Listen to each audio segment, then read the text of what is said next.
السلام عليكم، أهلا بكم في حلقة جديدة من قناة كود بالعقل. الحلقة اللي فاتت اتكلمنا عن بيئة العمل والبرنامج اللي هنستخدمه، وعملنا له تثبيت عندنا على الجهاز، وحملنا آخر إصدار من بايثون، وشغلنا كل حاجة بحيث إنها تبقى جاهزة إن إحنا نكتب عليها الكود. في الحلقة دي هنتكلم عن واحد من أهم المفاهيم البرمجية، وهو المتغيرات أو الفاريبل. قبل ما نبدأ خليني أقول لك حاجة مهمة جدا. أي حد بيبدأ برمجة ويدخل على الكود على طول من غير ما يفهم الأساسيات، أو حتى في بدايته يستخدم برامج ال AI إنها تساعده إنه يكتب الكود، فده مش بيتعلم خالص، لأن أول ما البرنامج يبدأ يكبر معاه شوية ما بيعرفش يتصرف والدنيا بتتعقد معاه، ودي حاجة مش صح خالص. عشان كده أهم حاجة إنك تكون متأسس كويس وفاهم الأساسيات بتاعتك كويس، عشان بعد كده تبني عقليتك بطريقة كويسة. خلينا نرجع لموضوع حلقتنا النهاردة، وهو الفاريبل أو المتغيرات. قبل أي حاجة إحنا محتاجين نفهم الأول يعني إيه variable. من الناحية العلمية المتغير ده مثلا، بأبسط مثال، إن هو مكان في الذاكرة، بيمثل مكان في الذاكرة. المكان ده بنخزن فيه قيمة بنستخدمها بعدين. يعني أنا مثلا سميت متغير باسم x واديت له قيمة تساوي 10. كده أنا رحت قلت للكمبيوتر خد لي مكان في الذاكرة احجزه وسميه x وحط لي فيه قيمة 10. يعني ببساطة كده مثال عامي خالص، أنا مثلا كأني نازل في فندق ورحت حبيت أحجز غرفة. الغرفة دي مثلا بيكون لها رقم أو اسم، وقيمة الغرفة دي بتتحدد على حسب الشخص اللي فيها. تمام، ماشي، احنا لحد كده الدنيا تمام معانا. طيب احنا دلوقتي عايزين نعرض قيمة اكس دي. هنا هنستخدم دالة البرنت اللي اتكلمنا عنها في الحلقة اللي فاتت.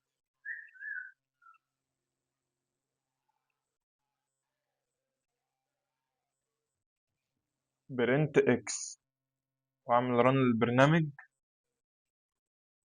هيطبع لي قيمة اكس اللي هي 10. طيب انا دلوقتي حبيت اغير قيمة اكس، هل مجبر ان انا امسحها واحط لها قيمة جديدة، ولا ممكن اغيرها كده على طول؟ لا، سهلة. انا لو جيت مثلا قلت للكمبيوتر دلوقتي اكس بيساوي 4، هل هيطبع لي ال10 ولا ال4؟ تعالوا كده نشوف مع بعض. هيطبع لي ال4، لأن الكمبيوتر بيتعامل مع آخر قيمة أنا دخلتها. يعني أنا دلوقتي حتى لو خليت إكس مثلا، إكس تساوي 100، وقلت له اطبع لي إكس، هيطبع لي ال100، مش هيطبع لي ال4 ولا ال10.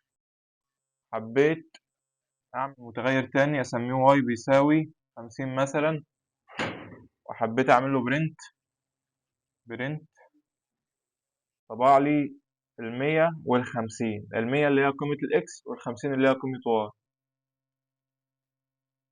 وعشان نفهم الفكرة أكتر محتاجين نشوف مثلا الاي دي او الكود بتاع اللوكيشن بتاع الذاكرة اللي احنا حجزنا فيه القيم دي.